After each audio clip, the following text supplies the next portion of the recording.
Olá, povo de Deus, quinta-feira, 2 de maio de 2024, quinta semana da Páscoa, Santo Atanásio. Nossa reflexão de hoje é a partir de Atos 15, de 7 a 21 e João 15, de 9 a 11. Naqueles dias, depois de longa discussão, Pedro levantou-se e falou aos apóstolos e anciãos: Irmãos, vós sabeis que desde os primeiros dias Deus me escolheu do vosso meio para que os pagãos ouvissem de minha boca a palavra do Evangelho e acreditassem. Ora, Deus que conhece os corações testemunhou a favor deles, dando-lhes o Espírito Santo como o deu a nós, e não fez nenhuma distinção entre nós e eles, purificando o coração deles mediante a fé. Então, por que vós agora colocais Deus à prova, querendo impor aos discípulos um jugo que nem nosso pais e nem nós mesmos tivemos força para suportar? Ao contrário, é pela graça do Senhor Jesus que acreditamos ser salvos, exatamente como eles. Houve então um grande silêncio em toda a assembleia e depois disso ouviram Barnabé e Paulo contar todos os sinais e prodígios que Deus havia realizado por meio deles, entre os pagãos. Quando Barnabé e Paulo terminaram de falar, Tiago tomou a palavra e disse: Irmãos, ouvi-me. Simão acaba de nos lembrar como, desde o começo, Deus se designou tomar homens das nações pagãs para formar um povo dedicado ao seu nome. Isso concorda com as palavras dos profetas, pois está escrito: depois disso eu voltarei e reconstruirei a tenda de Davi que havia caído. Reconstruirei as ruínas que ficaram e a reerguerei, a fim de que o resto dos homens procure o Senhor com todas as nações que foram consagradas ao meu nome. É o que diz o Senhor, que fez estas coisas conhecidas há muito tempo. Por isso sou do parecer que devemos parar de importunar os pagãos que se convertem a Deus. Vamos somente prescrever que eles evitem o que está contaminado pelos ídolos, as uniões ilegítimas, comer carne de animal sufocado e o uso do sangue.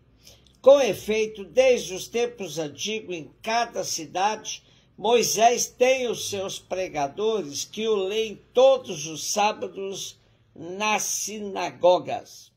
Lucas introduz na sua narrativa uma instância de poder que seguramente ainda não havia em tempos de Paulo e Barnabé: a decisão em assembleia. Ele toma uma prática do seu tempo no final do primeiro século e retroprojeta para o tempo dos apóstolos, dando a essa instância um poder de persuasão necessária para dirimir dúvidas e conflitos que surgiam nas comunidades. O conhecido Concílio de Jerusalém, narrado no capítulo 15 dos Atos dos Apóstolos, servirá de parâmetro para a resolução de novos conflitos. Interessante observar que a questão de fundo a ser resolvida é: os pagãos precisam primeiro aceitar normas judaicas para depois serem admitidos nas comunidades? Além da circuncisão, havia outras coisas a serem evitadas. Trata-se de evitar carne imolada aos ídolos nos santuários pagãos, fornicação ou prostituição ou uniões ilegítimas, carnes sufocadas aos ídolos e sangue. Os judaizantes defendiam isso, mas Paulo e Barnabé só se serviam da regra da pastoral. Tudo pode, mas nem tudo convém. sobretudo evitar escandalizar os fracos na fé. No nosso texto de hoje, quem toma o partido de Paulo e Barnabé é o apóstolo Pedro, que tinha passado por uma profunda experiência no episódio na casa de Cornélio, quando ele visitou e batizou a todos os membros da família. Isso foi mesmo um divisor de águas. A igreja de Jerusalém o tinha aprovado, deixando claro que Deus não faz acepção de pessoas e que os pagãos também devem ser incluídos no plano de salvação. E não foi só a igreja de Jerusalém que aprovou a missão entre os pagãos. O próprio Deus aprovou e confirmou essa atuação ao enviar o Espírito Santo sobre os pagãos. O próprio Deus, mediante a fé, purificou os corações dos gentios, que os judeus julgavam impuros.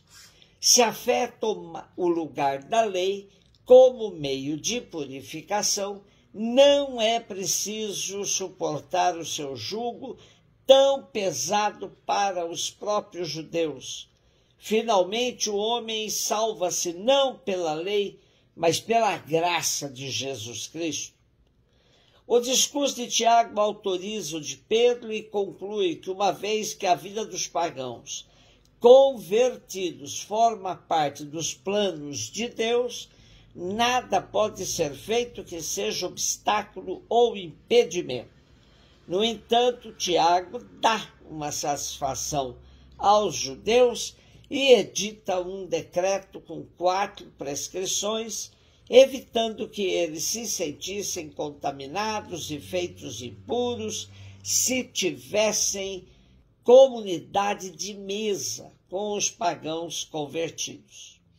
João 15, 9 a 11. Disse Jesus a seus discípulos: como meu Pai me amou, assim também eu vos amei. Permanecei no meu amor. Se guardardes os meus mandamentos, permanecereis no meu amor, assim como eu guardei os mandamentos do meu Pai e permaneço no seu amor. Eu vos disse isso para que a minha alegria esteja em vós e a vossa alegria seja plena. Nosso pequeno texto de hoje destaca que a medida do amor de Jesus por nós é o como o Pai o amou. E essa medida servirá para o amor entre os cristãos. Conhecemos o texto que diz: amar a Deus sobre todas as coisas e ao próximo como a nós mesmos. Porém, João usa como medida do amor não o amor próprio, que em algumas pessoas é muito frágil. Não. A medida mais acertada do amor é aquela do pai para o filho e do filho para os seus. Essa medida é a que deve regular nosso relacionamento na vida comunitária e social. Observemos que em João não temos o mandamento de amar a Deus, e sim o mandamento de amar os irmãos. De fato, o amor é um presente e presente não se devolve, mas reparte-se com os outros. É amando os irmãos que mostramos nossa gratidão pelo amor do Pai que se manifesta a nós em Jesus. E assim levamos esse amor ao seu destino. Tornamo-nos aliados de Deus e de Jesus na expansão de seu amor. Celebramos hoje Santo Atanásio, que nasceu em Alexandria, no Egito, no ano de 295. De formação grega, foi bispo de sua cidade natal de 328 a 373. Participou no Concílio de Nicéia no ano 325. A sua oposição ao arianismo causou-lhe 5 exílios. Visitou Roma e Tréveris. visitou os monges que viviam nos desertos do Egito. A vida de Santo Antão, que escreveu, teve enorme influência na difusão do monarquismo e no estilo de vida dos monges. Atanásio faleceu em Alexandria a 2 de maio de 373. Um beijo no seu coração.